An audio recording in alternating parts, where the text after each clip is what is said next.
Shana Tova. I sort of wasn't kidding, that thing with the candles earlier. It's been a time. It's been a challenging stretch.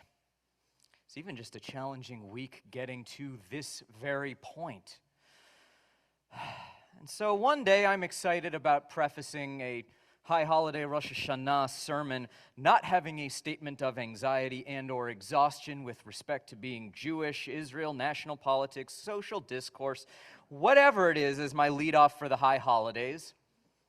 But alas, this may not be the year.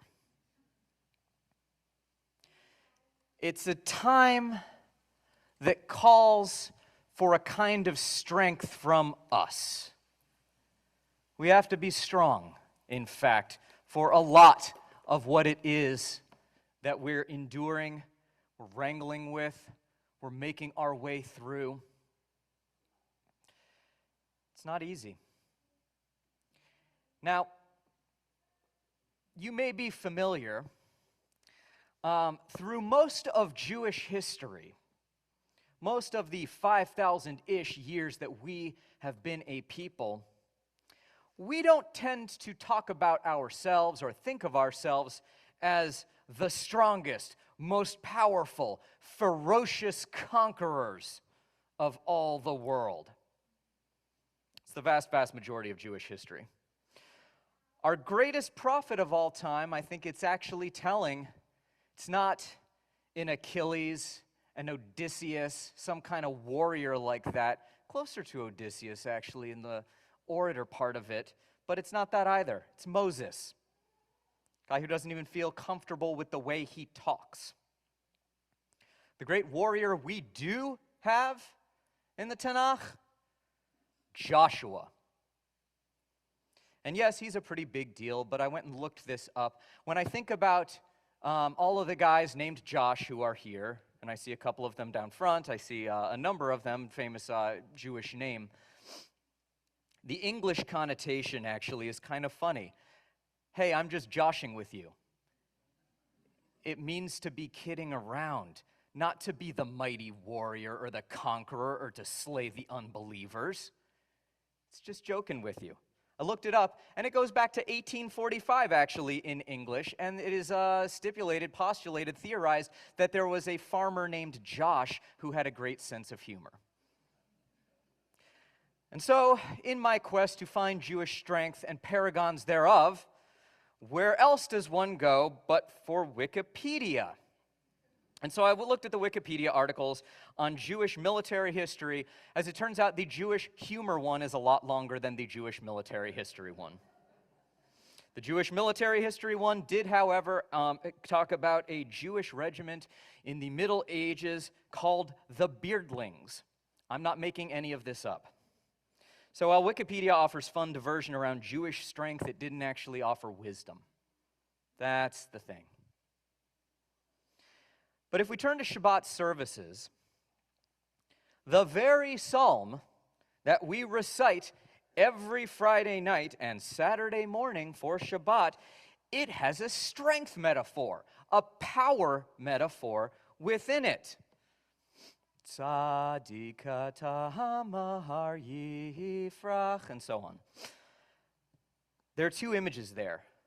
Tzadik katamar yifrach. The tzaddik, the righteous one, is like this flowering date palm. Ke'erez balvanon yiskeh.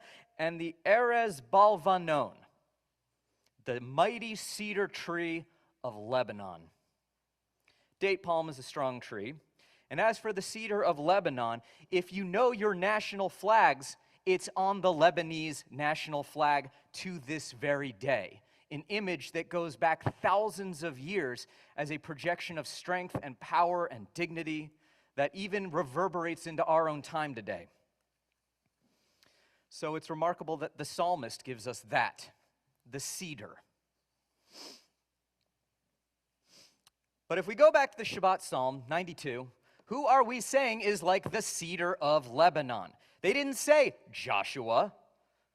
They didn't say King David, the warrior poet king, who we do ascribe some of the authorship of the Psalms.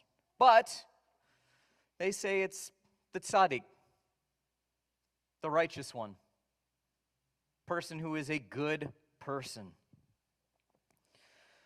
It's the same word as tzedek tirdof.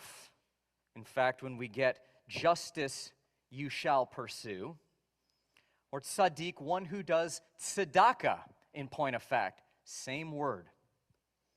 So in Psalms, the person who stands tall like the cedar of Lebanon, the mighty one, well, is not the warrior. More on that a little bit later. But we're going to be spending a little bit of time over this trajectory of the high holidays of Rosh Hashanah and Yom Kippur with the way that classical Judaism of antiquity held concepts of strength and power. We're actually going to be weaving in and out of a particular text that is about just that. But to start, we're going to the Talmud. It's a massive set of writings from about 2,000 to 1,500 years ago. It's the foundation of rabbinic Judaism. Some of you could probably do some of this intro from my Talmud class over last year, but I won't make you do that. But it is the foundations, essentially, of the Judaism that we inherit today. So I was learning a tractate of it called Ta'anit with my friend Rabbi Yair Robinson, 6-8 months ago, something like that. And it's a piece, Ta'anit, that deals with big public crises.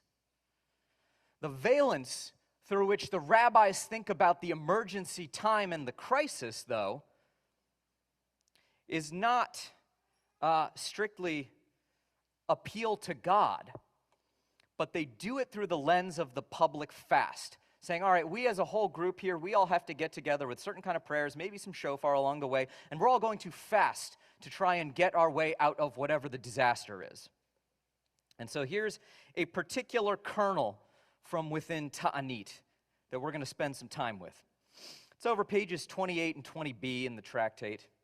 And the rabbis speak about one locality getting wrecked by a drought, and another one being wrought by heavy storms and rains. And in this divergence between weather patterns, they get into the idea that sometimes, actually, if you were in the drought, you might think rain is a blessing. If you're in the storm, you probably think rain is a curse. And so they get into this whole cycle of considering curses that are blessings and blessings that are curses, and who are the ones who offer them. If you're keeping score here, you've probably seen this before, the idea of a curse that turns into a blessing. The famous example of this is Bil'am, the story from the book of Numbers in Torah. The short version is there's this bad guy, this evil king named Balak from in and around Moab next to Israel, and he hires this sort of mercenary, sorcerer for hire, curser, blesser, whatever kind of guy to go and curse the Israelites. Story is great. It even has this talking donkey that makes fun of Bil'am along the way. And actually, when Bil'am gets up to share his curse upon the Israelites, to curse the whole people of Israel, what comes out of his mouth goes like, Ma tovu ohalecha Yaakov, mishkenotecha Yisrael. Thank you for having my back on that vocal there. How good are your tents, people of Jacob? How beautiful your sanctuaries, people of Israel. So you've probably heard that because, we open every single bar and bat mitzvah with that, and, we sing it all the time. The blessing that's supposed to be a curse. So this is where this piece of Talmud gets cool. Back to Ta'anit. The rabbis are talking about the curse of a guy named Achia HaShiloni. Achia the Shilonite, who was a prophetic figure, comes from the book of 1 Kings, so he's back in Hebrew Bible. He predates the Talmud by about 1,000 years, if you're keeping score.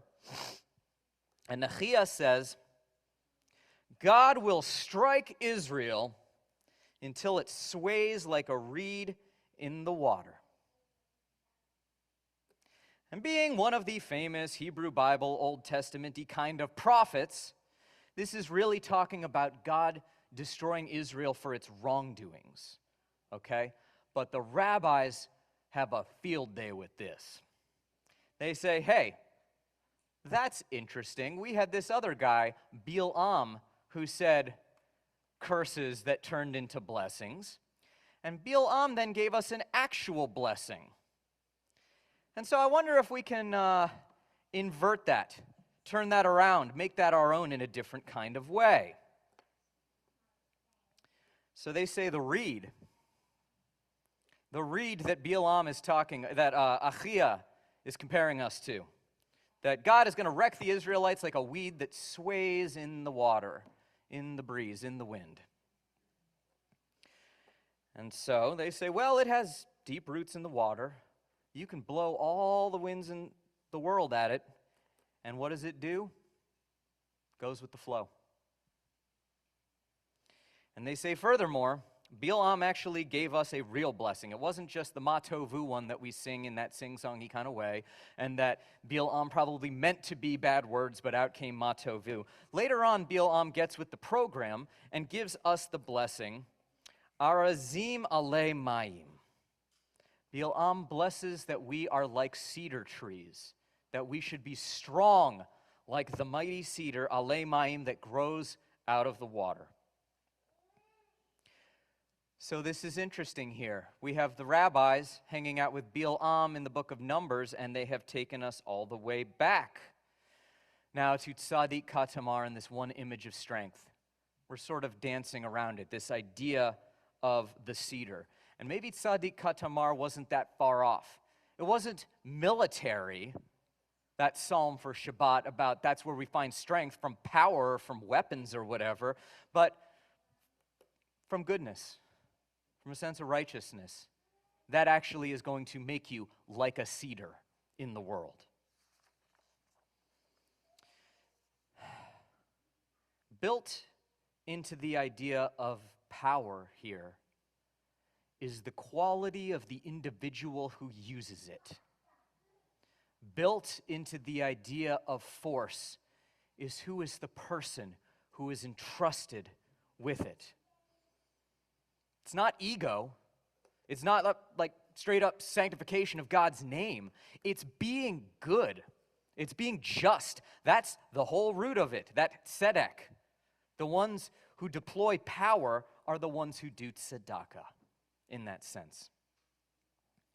So that becomes an issue, an image that we carry with us as standard bearers.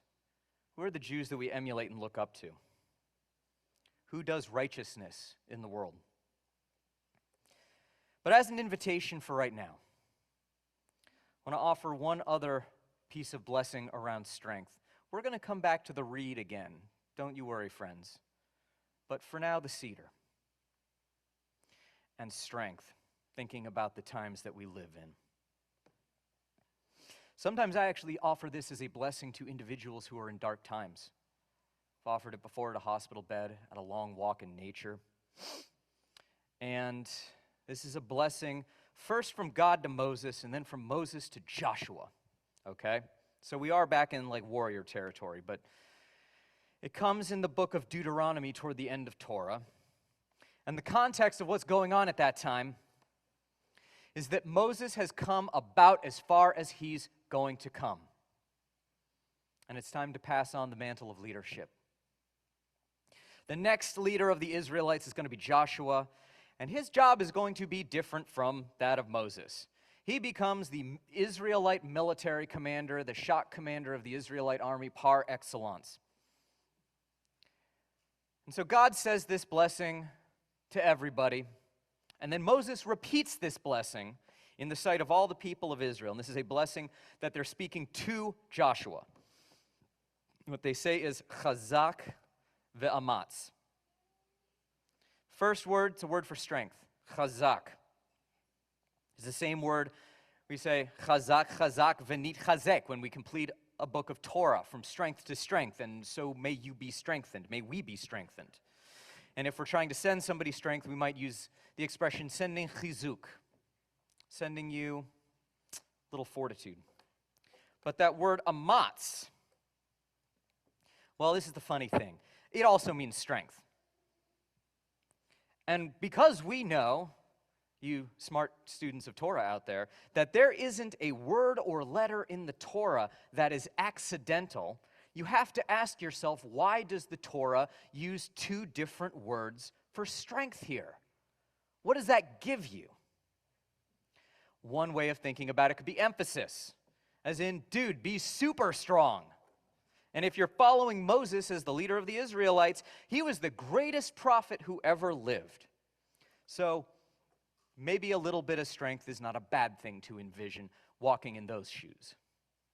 But I want to suggest that this blessing actually contains a separate idea of strength. In particular, throughout the book of Isaiah, this notion of amatz comes up in the context of being reassured, being strengthened from within. In Isaiah 41, chapter 41, verse 10, it's explicit. God says, don't fear, imatzicha, or literally, I am your strength. So I want to suggest that's the difference between chazak ve'amatz. Chazak is the kind of power that Joshua is going to go to war with. You can exercise it, you can deploy it, he is on the march. But amatz, that's a sense of self. It doesn't come from weapons or battalions. It comes from perseverance and endurance. It comes from a different kind of willpower. It's the thing that you do when actually your inclination would be to run in the opposite direction. And so I'm sitting with that today. Imatzicha. I'm your strength from God. Your community, your connection to holiness, your being Jewish, you're just sitting here today for that matter. All of these are manifestations of a certain kind of strength that the Jewish people has and has had. We're a people who has known some bad times. I alluded to this earlier, actually, in the candle lighting, but can you imagine your ancestors from centuries or millennia before knowing that you'd be here on Rosh Hashanah?